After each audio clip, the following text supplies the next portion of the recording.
బిచ్చగాడు ఫ్రాంచైజీతో తెలుగు ప్రేక్షకులకు చేరువైన నటుడు విజయ్ యాంటోనీ. ఆయన నటించే ప్రతి సినిమా కూడా ఇక్కడ రిలీజ్ అవుతూనే ఉంటుంది.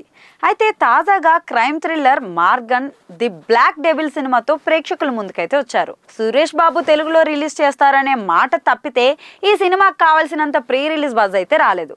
ఇక చివరి ప్రయత్నంగా సినిమాలో తొలి 6 నిమిషాలు రిలీజ్కి ముందే వదిలేశారు. అది కంటెంట్ పై మేకర్స్ కి ఉన్న నమ్మకం. మరి ఆ నమ్మకం నిజమైందా? బ్లాక్ డెవిల్ ఎలాంటి థ్రిల్ పంచింది? విజయ్ యాంటోనీకి మరో విజయం దక్కిందా అంటే, రమ్య అనే అమ్మాయి హైదరాబాద్లో హత్యకు గురవుతుంది.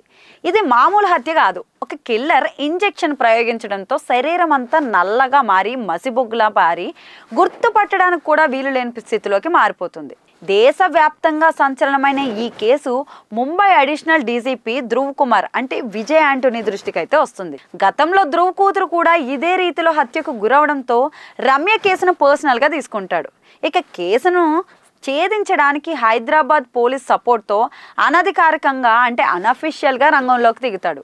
ఈ కేసులో నిందితుడిగా అరవింద్ అనే ఒక కుర్రాన్ని అయితే అదుపులోకి తీసుకుని వస్తారు. తర్వాత అసలు ఏం జరిగింది? ఈ విచారణలో ఎలాంటి విషయాలు వెలుగులోకి వచ్చాయి? అరవింద్కు ఈ హత్యతో సంబంధం ఉందా? ధ్రువ్ కూతురు హత్యకి రమ్య చావుకి లింక్ ఉందా? కిల్లర్ మోటివ్ ఏంటి అనేది మిగతా స్టోరీ. మర్డర్ మిస్టరీ కథలన్నీ కూడా దాదాపు ఒకే మోసలో ఉంటాయి. వరుసగా జరిగే హత్యల వెనుక కిల్లర్కి ఒక మోటివ్ ఉంటుంది.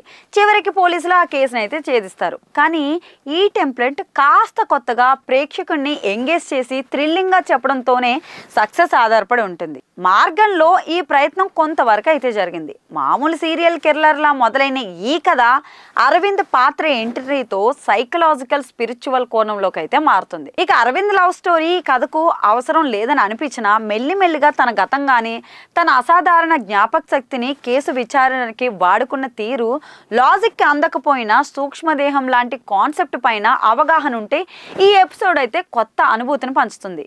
విరామం ఘట్టం రసవత్రంగానే ఉంటుంది. ఇక క్రైమ్ థ్రిల్లర్ కథను సెకండ్ హాఫ్ నడపడంలో ఒక ఛాలెంజ్ అనే చెప్పాలి. ఇలాంటి కథల్లో కిల్లర్ మోటివ్ ఎప్పుడు డార్క్ గానే ఉంటుంది. అయితే ఈ కథను కిల్లర్ బ్యాక్ స్టోరీ అడ్డు రాలేదు, కానీ సెకండ్ హాఫ్ లో ఇన్వెస్టిగేషన్ ప్రాసెస్ అయితే మందగిస్తుంది. అరవింద్ శక్తి సామర్థ్యాలను కావలసిన దానికంటే ఎక్కువ వాడేశారనే ఫీలింగ్ అయితే కలుగుతుంది.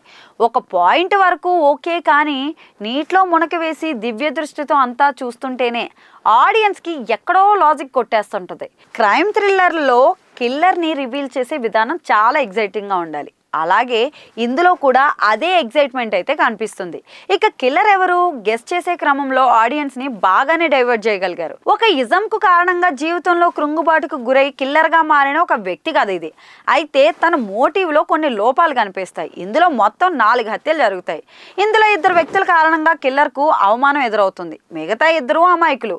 కిల్లర్ని సైకోలాగా చూపించలేదు. ఒక ఇజం కారణంగానే ఈ హత్యలు జరిగాయని చివర్లో విజయ్ వాయిస్ నోట్ అయితే ఇచ్చాడు. నిజంగా కిల్లర్ది అదే మోటివ్ అయితే 2 అమాయకులతో పాటు కథకు కూడా కొంత అన్యాయం జరిగినట్లే కదా. విజయ్ యాంటోనీ ఆద్యంతం ఒకటే సీరియస్ గా ఎక్స్ప్రెషన్ లోనే కనిపించాడు. నిజానికి ఈ కథలో ఆయన పాత్ర తక్కువే. ఈ సినిమాలో చెప్పుకోదగ్గ పాత్ర అంటే అజయ్ దిషన్ అంటే అరవింద్ క్యారెక్టర్.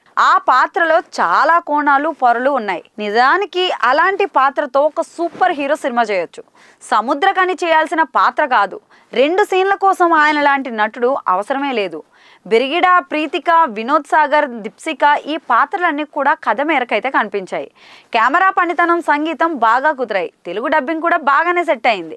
ఇక సూపర్ న్యాచురల్ పవర్స్ లాంటి ఒక క్యారెక్టర్తో క్రైమ్ ఇన్వెస్టిగేషన్ థ్రిల్లర్ని చూపించే ప్రయత్నం చేశాడు దర్శకుడు.